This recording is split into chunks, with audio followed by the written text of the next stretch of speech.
Twongeye kubasuhuza nk'uko mumaze kubimenyera, iki ni ikiganiro cy'amategeko. Uyu munsi turavuga ku ivuka ry'umwana kandi turifashisha itegeko rigenga abantu n'umuryango. Nk'uko twabivuze mu kiganiro cyabanjirije iki, umuntu ni umunyagitinyiro, ni ikiremwa kiruta ibindi biremwa byose kandi akaba akwiye kubahwa no kurindwa. Ariko kugira ngo yitwe umuntu kandi agire inshingano n'uburenganzira, agomba kuba yaravutse kandi akavuka ari muzima.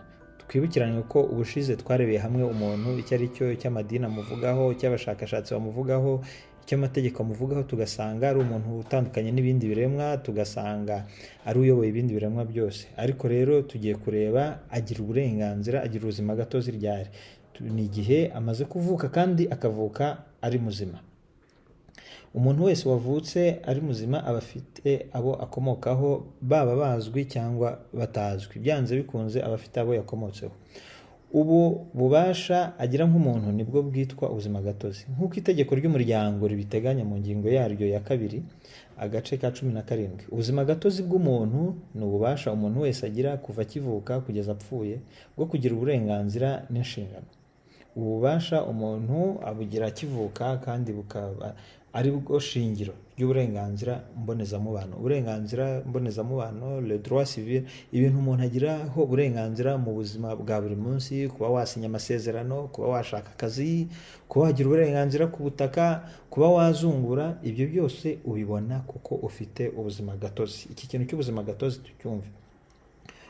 Ubu buzima gatozi rero uko amategeko abiteganya ntibugarukira ku mwana wamaze kuvuka gusa, kuko n'umwana wasamwe afite uburenganzira mbonezamubano bwemererwa buri muntu. Apfa gusa kuvuka ari muzima. Bivuga ko uyu munsi umuntu wasamwe, umwana wasamwe, umuntu wateye inda, amenye ko uwo mwana uri mu nda afite uburenganzira nk'ubw'abandi bana, bakazabimubikira bagategereza igihe azavukira, ariko apfa kuvuka ari muzima.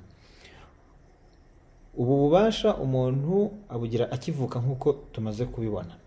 Bityo rero umwana wasamwe afatwa nk'uwavutse igihe cyose hagamijwe inyungu ze. Ni ukuvuga ngo uwo mwana agomba kuvuka ari muzima, ariko amategeko akanongeraho ko bigomba kuba gusa ari igihe hagamijwe inyungu ze, kuko yari ataravuka ibintu runaka biba, bigomba kuba ari ibintu bimufitiye inyungu. Niba harabaye ibintu bitamufitiye inyungu kandi ataravuka yarasamwe, ntabwo ibyo bimureba dukurikije ibyo amategeko avuga. Nubwo havugwa ko umuntu ashobora kugira ubuzima gatozi agisamwa, twe muri iki kiganiro cy'uyu munsi ntabwo tureba umwana wasamwe, ahubwo tugiye kurebera hamwe ibirebana n'umwana wavutse. Tubinonosore, ibirebana n'uwasamwe tuzabiganiraho mu kiganiro cy'ubutaha. Tugiye kurebera hamwe rero ivuka ry'umwana, ariyo ntangiriro y'ubuzima gatozi bwa muntu. Umwana turareba igihe yavutse ari muzima. Ubuzima gatozi butangira umuntu akivuka kandi yavutse ari muzima nk'uko twabibonye haruguru. Iyo umuntu yavutse, nta kundi gushidikanya twibaza ese azavuka, azaba ari muzima? Oya, yavutse turamubona. Bityo rero umwana wese kuko yavutse akaba ari muzima, agomba kwandikishwa akivuka mu kigo cy'ubuzima yavukiyemo. Ibi ngibi ni byiza cyane. Murabizi ko mbere abantu bagombaga kujya kwandikisha abana umwanditsi w'irangamimerere. Ubu siko bimeze, byarorohejwe. Aho umwana yavukiye, kwa muganga yavukiye, haba abakozi dukurikije ibiteganywa n'amategeko bafite uburenganzira, bafite ububasha bw'umwanditsi w'irangamimerere. Bivuga ko niba mutari mubizi, umwana akivuka mu kigo cy'ubuzima yavukiyemo, mujye muhita mumwandikisha. Rero iyo atavukiye mu kigo cy'ubuzima, yavukiye mu rugo cyangwa ahandi, ushinzwe kumwandikisha abikora mu minsi 30 ikurikira itariki umwana yavukiyeho, ubwo ajya kumwandikisha mu biro cyangwa ku mwanditsi w'irangamimerere. Iyi nyandiko y'amavuko umwana ahabwa niyo imufasha gukoresha mu buryo bworoshye ibyo yemerewe nk'umuntu ufite ubuzima gatozi. Twibukiranye ko ntabwo umuntu agira ubuzima gatozi kuko yahawe igipapuro cy'irangamimerere, kuko yahawe inyandiko y'ivuka. Agira ubuzima gatozi kuko yavutse gusa kandi akavuka ari muzima.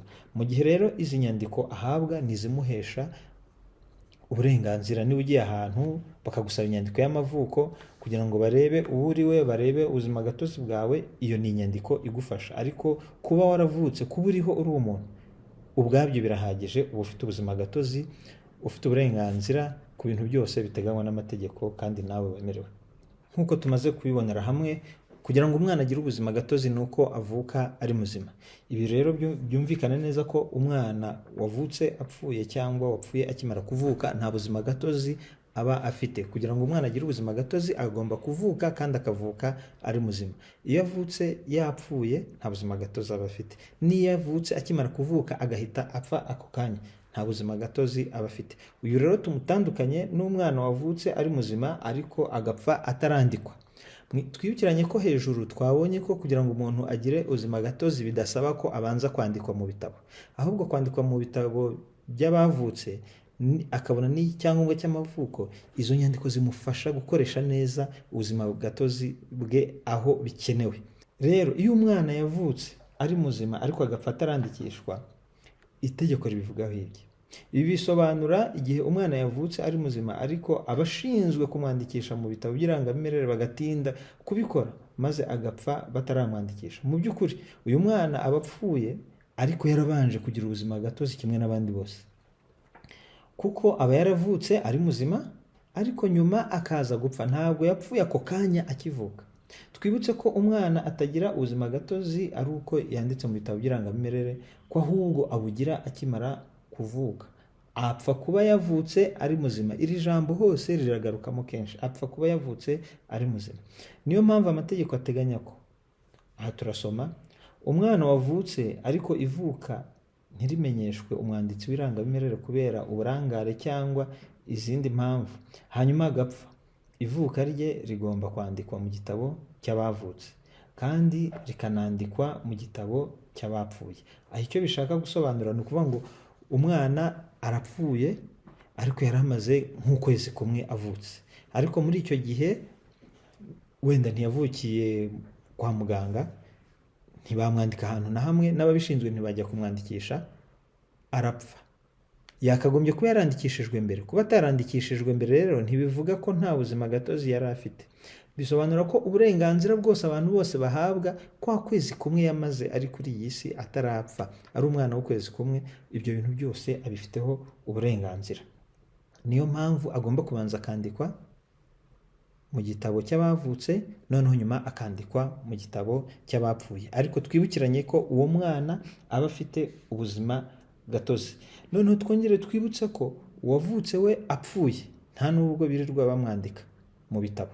Aha rero dushobora kwibaza gutandukanya umwana wavutse ari muzima agahita apfa ako kanya n'uwavutse apfuye ndetse n'uwaje gupfa nyuma yarabanje kubaho, bitandukaniye he?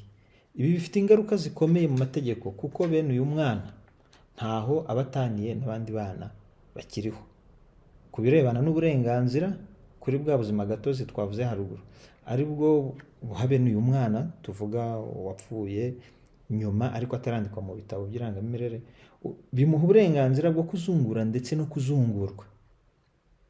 Bene uyu mwana aba yemerewe kuzungura abo akomokaho mu gihe bapfuye mbere ye, ariko kuko nawe aba yarapfuye, ibyo yagombaga kuzungura atarabyegukana byegukanwa n'abazungura be. Niba mwabikurikiye neza rero, ngiye kubaha umukoro ukurikira, mutega amatwi. Umusore w'imyaka 25 yateye inda umukobwa biganaga muri kaminuza, babyarana umwana w'umukobwa. Nubwo batahise babana cyangwa ngo ababyeyi bombi biyandikisheho uwo mwana, umusore yemeye ko umwana ari uwe, amwita n'izina.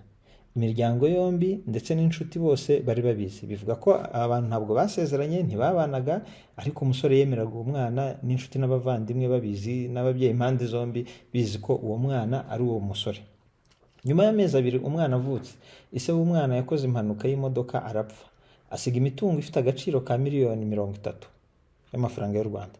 Dushingiye ku biteganywa n'amategeko arebana n'iby'izungura, uyu mwana niwe muzungura wa se, kandi akaba yaragombaga guhita yegukana ziriya miliyoni uko ari 30 wenyine.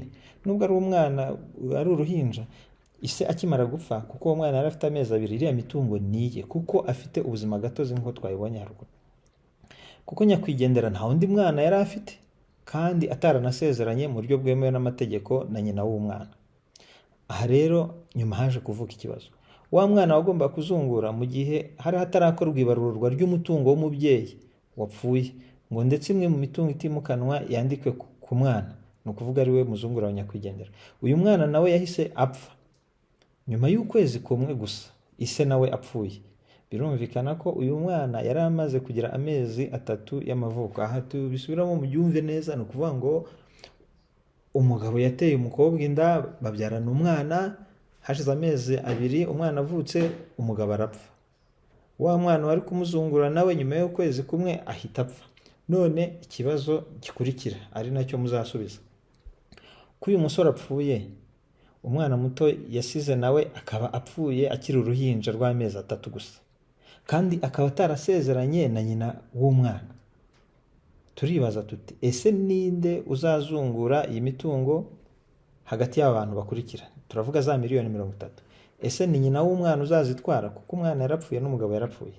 Cya kabiri, ese ni ababyeyi ba se w'umwana kuko umuhungu wabo atagihari, cyangwa se abavandimwe ba se w'uwo mwana?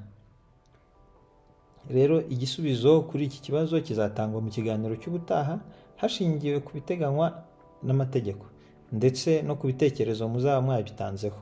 Njye nari Kayigi Kajuga Leon, murakoze naho gutaha.